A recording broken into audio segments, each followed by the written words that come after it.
Switzerland ওদের খোলা rail লাইনকে শুধু শুধু ফেলায় রাখতেছে না, ওদের ৩,৩০০ মাইলের রেল লাইনে সোলার প্যানেল বসায় পুরা ট্রান্সপোর্ট খাতের ১/৩ বিদ্যুৎ এইখান থেকে বানানোর কথা ওরা ভাবতেছে।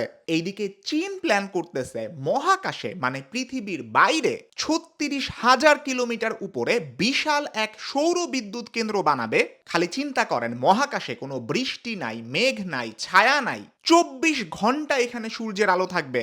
যেই পরিমাণ বিদ্যুৎ আসবে এইখান থেকে এইটা এতটাই বেশি যে পৃথিবীর বুকে যত তেল এখন পর্যন্ত তোলা হয় নাই সেই তেল দিয়ে যেই পরিমাণ বিদ্যুৎ বানানো যাবে এইটার সমান বিদ্যুৎ ১ বছরে এই সোলার পাওয়ার প্ল্যান্ট বানাবে। আপনারা সূর্যের আলোয় ডিম ভাজি করার অনেক ভিডিও অলরেডি দেখছেন আমি জানি। মাথায় রাখবেন, সূর্যের আলোতে ডিম ভাজি করা ছাড়াও আমাদের এই বাংলাদেশে সোলার হোম সিস্টেমের মাধ্যমে ১৫ বছরে পুরা দেশের প্রতি ১০০ জনের ১৪ জনের কাছে বিদ্যুৎ পৌঁছানো গেছে। স্পেশালি গ্রামে গঞ্জে যেখানে তারের মাধ্যমে বিদ্যুৎ পৌঁছানো অনেক কঠিন ছিল, এই জায়গায় সোলারের মাধ্যমে আমরা বিদ্যুৎ দিতে পারছি। অ্যান্ড এইটা পৃথিবীর সবচেয়ে বড় of grid solar system program ছিল।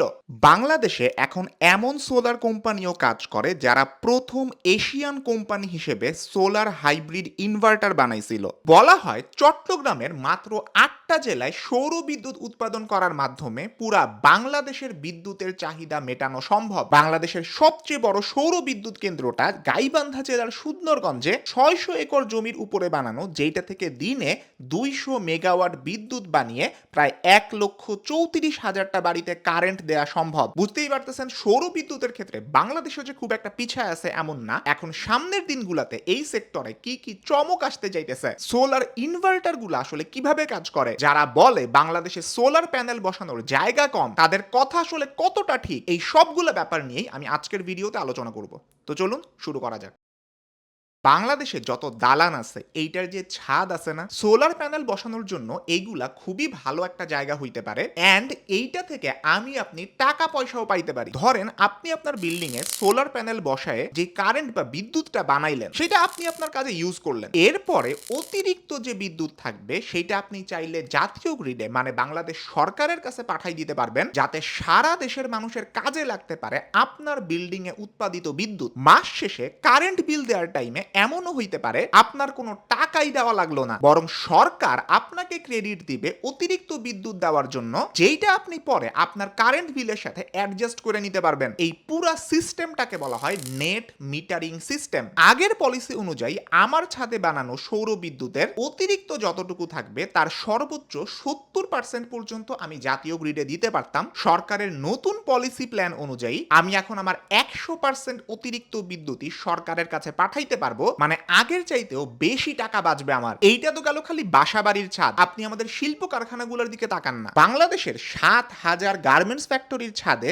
৪২০ লক্ষ স্কয়ার ফিট জায়গা আছে, যেখানে সোলার প্যানেল বসাইলে ৪০০ মেগাওয়াট বিদ্যুৎ পাওয়া যাবে। খালি চিন্তা করেন, শুক্র আর শনিবার যখন ফ্যাক্টরি বন্ধ থাকে তখন এই পুরাটা দিনের সৌর বিদ্যুৎ পুরাটাই ওরা জাতীয় গ্রিডে সরকারকে দিয়ে দিতে পারবে, কারণ নিজেদের তো এই ২ দিন বিদ্যুৎ ব্যবহার করা লাগতেছে না। আপনি যদি কারখানার মালিক হন আপনার কত টাকা বাঁচবে একবার চিন্তা করেন। ছাদের পরে আসে সরকারের অধীনে থাকা খাস জমিগুলা, যেখানে এখন তেমন কিছুই করা হইতেছে না। এইটার অন্যতম উদাহরণ গাইবান্ধার সুন্দরগঞ্জ উপজেলায় অনাবাদী চরের ৬৫০ একর জমিতে গড়ে উঠেছে দেশের সবচেয়ে বড় এবং এশিয়ার অন্যতম বড় সৌর বিদ্যুৎ কেন্দ্র। বাংলাদেশে যারা ভাবেন সোলার প্যানেল বসানোর জায়গা কম, তারা খেয়াল করেন খালি চট্টগ্রামের ৮টা জেলাতে যে খাস জমি আছে ওইটাতে বসানো সোলার প্যানেলের বিদ্যুৎ দিয়েই পুরা বাংলাদেশের মোট চাহিদা মেটানো সম্ভব। কমেন্টে আমাকে তারেক রহমান ভাই খুবই ইন্টারেস্টিং একটা ইনসাইট দিয়েছেন। বাংলাদেশের সবচেয়ে বড় কৃত্রিম অর্থাৎ মানুষের বানানো লেক বা হ্রদ হইতেছে কাপ্তাই হ্রদ। এইখানে বিদ্যুৎ বানানোর জন্য প্রায় ৬৯,০০০ হেক্টর জমিকে পানিতে ভাসায় দেওয়া হয়েছে। বিদ্যুৎ পাওয়ার ক্যাপাসিটি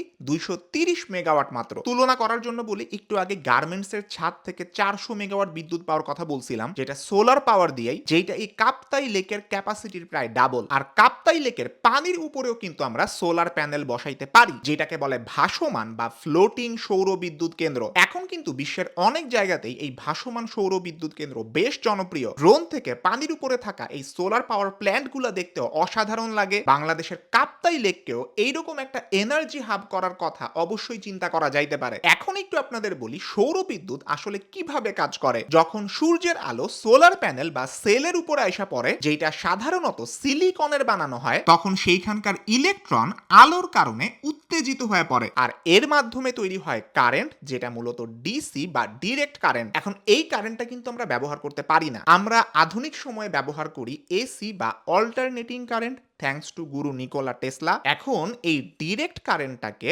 অল্টারনেটিং কারেন্ট বানানোর জন্য মাঝখানে একটা কাবজাব করা হয়, যেই টেকনোলজিটাকেই বলা হয় ইনভার্টার। আপনারা 3 ইডিয়টস দেখছেন না সবাই? ওইখানে আমির খানের হাতে একটা ইনভার্টার থাকে না, যেটার নাম ভাইরাস ইনভার্টার? ওইটা দিয়ে ও কি করছিল মনে আছে আপনার? রাস্তায় থাকা গাড়ির ব্যাটারি, যেটা কিনা ডিসি বা ডিরেক্ট কারেন্টের, ঝড়ের রাতে যখন ইলেকট্রিসিটি সব জায়গায় নাই হয়ে গেছিল, তখন এই ইনভার্টারটা ইউজ করে কিন্তু সে অপারেশন থিয়েটারের লাইট আর অন্যান্য যন্ত্রপাতি চালাইছিল। বাচ্চাটা যখন ডেলিভারি হয় সেই সময়। বাস্তবে আমির খানের এই ইনভার্টারের অস্তিত্ব আছে কিনা আমি জানি না, তবে সোলার প্যানেল থেকে বিদ্যুৎ ব্যবহারের জন্য বাস্তবেই আপনার ইনভার্টার লাগবে। এখন এই ইনভার্টারটা দুইটা ভিন্ন ধরনের হইতে পারে। মনে করেন আপনি সোলার প্যানেল থেকে কারেন্ট বানাইলেন, আপনি এখনের কারেন্টটা এখনই ইউজ করে ফেলতে চান, অতিরিক্ত যে কারেন্ট আছে সেটা আপনি কোথাও জমা করে রাখতে চান না, সাথে সাথে আপনি এটা জাতীয় গ্রিডে সরকারকে দিয়ে দিবেন, মানে বিদ্যুৎ জমায়ে রাখার কোনো সিস্টেম এখানে নাই। এই ধরনের ইনভার্টারকে বলা হয় অন গ্রিড ইনভার্টার। আবার ধরেন আপনার মনে হইলো যে না, সাথে সাথে কারেন্ট জাতীয় গ্রিডে পাঠানো আমার জন্য সম্ভব না, এই যে এতদিন অতিরিক্ত বিদ্যুতের 70% পর্যন্ত জাতীয় গ্রিডে পাঠানো অ্যালাউড ছিল, তাহলে বাকি 30% বিদ্যুৎ কই যায়? আসমানে তো হাওয়া হইতো না, তাই না? এই বিদ্যুৎটা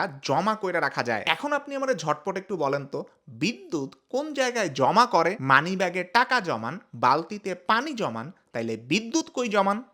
হ্যাঁ, ব্যাটারিতে। আপনার ইনভার্টার যখন দুইটা কাজই করতে পারবে, চাইলে অতিরিক্ত বিদ্যুৎ জাতীয় গ্রিডে সরকারকে পাঠায়ও দিতে পারবে, আবার চাইলে এই বিদ্যুৎ ব্যাটারিতে জমাও করে রাখতে পারবে। এই দুইটা ক্ষমতাই যখন একটা ইনভার্টারের মধ্যে থাকবে, তখন এইটাকে বলা হয় হাইব্রিড ইনভার্টার। বলেন তো কোন ইনভার্টারের দাম বেশি হওয়ার কথা? অবশ্যই হাইব্রিড ইনভার্টারের, কারণ এইটার ব্যাটারি ব্যাকআপ দেওয়ার আলাদা একটা ক্ষমতা আছে, যেটা কিনা অন গ্রিড ইনভার্টার, যেটা দিনের কারেন্ট দিনেই পাঠায় দেয়, এই ইনভার্টারের এই ক্ষমতাটা নাই। এখন এই হাইব্রিড ইনভার্টার বানানো কিন্তু সহজ কোনো কাজ না। বাংলাদেশে কাজ করতেছে এমন একটা কোম্পানি গুডউই, যারা কিনা এশিয়ার মধ্যে প্রথম কোম্পানি যারা এই হাইব্রিড ইনভার্টার বানাইছে বা লঞ্চ করছে গ্লোবালি পুরা বিশ্বের মধ্যে। ওরা এমনিতে বাসাবাড়ির জন্য 0.7 থেকে 30 কিলোওয়াটের মধ্যে ইনভার্টার বানায় বা ম্যানুফ্যাকচার করে। তবে বিশেষ ব্যাপার হইতেছে ওদের ইনভার্টার গুলা অল্প আলোতে অনেক সকাল থেকেই বিদ্যুৎ বানানোর কাজ শুরু করতে পারে, যেই বিষয়টা হয় ইনভার্টারের লো স্টার্ট আপ ভোল্টেজ থাকার কারণে। গুডউই ইনভার্টার গুলা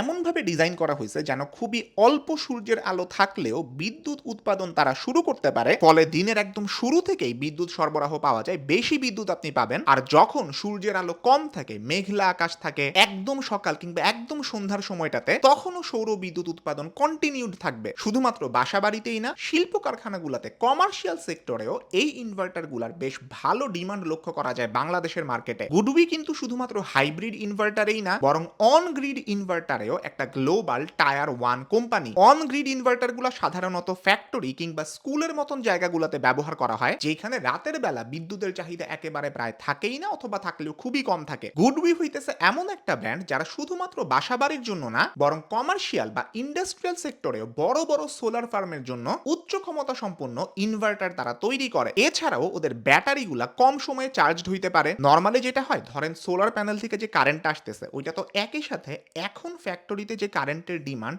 ওইটা পূরণ করতেছে, আবার ব্যাটারিতেও কারেন্ট জমা করতেছে। দুইটা কাজ কিন্তু একসাথে করতেছে। এখন এই যে দুইটা কাজ একসাথে করা, অন্যান্য অনেক ইনভার্টারই কিন্তু অতিরিক্ত যে সোলার বিদ্যুৎটা আছে এইটা ব্যবহার করতে বা সংরক্ষণ করতে পারে না, কারণ সেই সব ইনভার্টারের ব্যাটারি চার্জিং পাওয়ার আর ডিসি ওভারসাইজিং ক্যাপাসিটি কম। গুডউইয়ের ব্যাটারি আর ইনভার্টার ওরা এই কাজটা ভাগে ভাগে করতে পারে, যেটা 200% ডিসি ওভারসাইজিং এর মাধ্যমে হয়। সৌর বিদ্যুতের ক্ষেত্রে এখন তো আপনারা বুঝলেন যে ব্যাটারি লাগবে। এই ব্যাটারিটা আবার বিভিন্ন ধরনের হইতে পারে। এর মধ্যে একটা হচ্ছে এলএফপি ব্যাটারি বা লিথিয়াম ফেরাস ফসফেট ব্যাটারি। এটা এক ধরনের লিথিয়াম আয়ন ব্যাটারি। এইটার সুবিধা হইতেছে অনেক বেশি হিট হয় না, 4000 থেকে 6000 চার্জ ডিসচার্জ সাইকেল থাকে, যেটা 10 থেকে 15 বছর পর্যন্ত সার্ভিস দিতে পারে। আর এফিসিয়েন্সির দিক থেকে 90 থেকে 95% এফিসিয়েন্সি দেখাইতে পারে, যেটা কিনা অনেক বেশি অন্যান্য ব্যাটারির তুলনায়। মনে করেন লোড শেডিং হইলো আপনার বাসায়, আপনার আপনার কারেন্ট এখন চলবে সোলার পাওয়ারে। এই যে আসল কারেন্ট থেকে সোলার কারেন্টের মধ্যে পাওয়ারটা শিফট হবে, এই সময় দেখবেন কারেন্ট একটা বাড়ি খায়। যারা ইউপিএস চালান কম্পিউটারে তারা এই জিনিসটা আরো ভালো বুঝবেন। এটা কিন্তু খুবই বিরক্তিকর। এই যে কারেন্টের শিফট হওয়াটা, এটা যত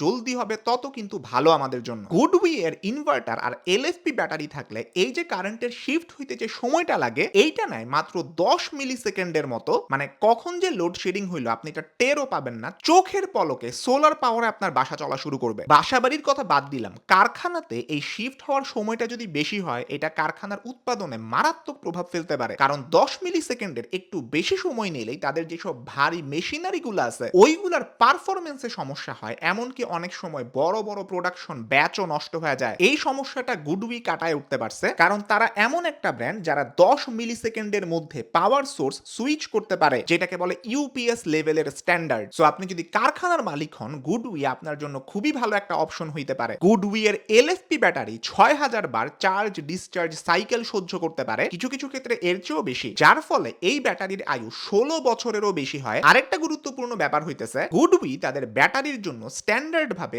10 বছরের ওয়ারেন্টি দেয়, আলাদা করে কোনো খরচ ছাড়াই। এইটা গুডউই আর অন্য অনেক ব্র্যান্ডের মধ্যে একটা বড় পার্থক্য, কারণ অন্য অনেক ব্র্যান্ড সাধারণত সর্বোচ্চ 5 বছরের ওয়ারেন্টি দেয়। গুডউই এর প্রোডাক্টের ওয়ারেন্টি আপনি চাইলে অ্যাডিশনাল চার্জ দিয়ে সর্বোচ্চ 25 বছর পর্যন্ত বাড়াইতে পারবেন। অন্য অনেক ব্র্যান্ডের ক্ষেত্রে যেটা ম্যাক্সিমাম 20 বছর। এইটা কিন্তু সোলারের ক্ষেত্রে খুবই গুরুত্বপূর্ণ, কারণ নিশ্চয়ই আপনি অনেক দিনের জন্য প্রোডাক্টটা ইউজ করতেছেন। কোনো কিছু নষ্ট হইলে যাতে আপনি ওদের থেকে বিনা খরচে মেশিনটা রিপ্লেস করতে পারেন, একেবারে নতুন একটা প্রোডাক্ট আপনাকে দিয়ে যাবে, এই ব্যাপারটা খুব জরুরি। আর এখন কিন্তু নতুন এক ধরনের চিন্তা আসছে, আপনার দালান বা বিল্ডিং যখন বানাবেন তখন এইটারে যদি এমন ভাবে বানানো যায় যাতে করে এটার যে যে অংশ সূর্যের আলো পায়, ওইটার প্রতিটা জায়গা থেকেই সৌর বিদ্যুৎ পাওয়া যায়। স্পেশালি ধরেন ছাদ, জানালা, ফ্যাসেটস, স্কাইলাইটস প্রভৃতি, শুরু থেকেই যদি এই অংশগুলোকে এমন ভাবে বানাই যাতে করে এইগুলার থেকে শুধু সৌর বিদ্যুৎ উৎপাদন হয়েই যাবে, এই চিন্তাটাকেই বলা হয় বিল্ডিং ইন্টিগ্রেটেড ফটোভোল্টেইক্স বা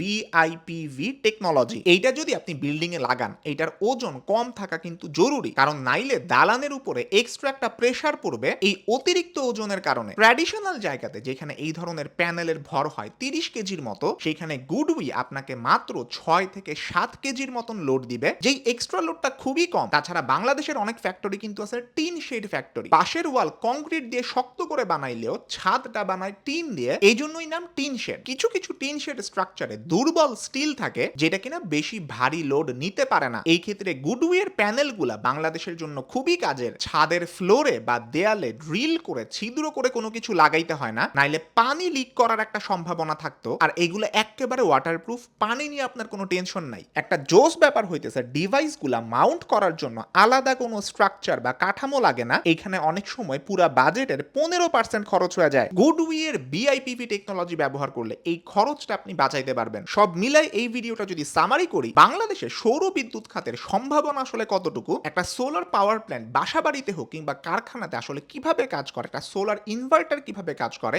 ব্যাটারিগুলা কিভাবে কাজ করে, এবং এই ক্ষেত্রে গুডউই এর সলিউশনগুলো আপনার কতটা কাজে লাগতে পারে, এই পুরো ব্যাপারটা ব্যাখ্যা করা নিয়েই ছিল আজকের এই ভিডিও। আপনার যদি এই ধরনের কন্টেন্টগুলো ভালো লাগে, আপনি চ্যানেলটা সাবস্ক্রাইব করে রাখতে পারেন এবং পাশে থাকা বেল আইকনটা প্রেস করতে কখনোই ভুলবেন না। সবাই ভালো থাকবেন, সুস্থ থাকবেন, দেখা হবে ইনশাআল্লাহ পরবর্তী ভিডিওতে। আল্লাহ হাফেজ।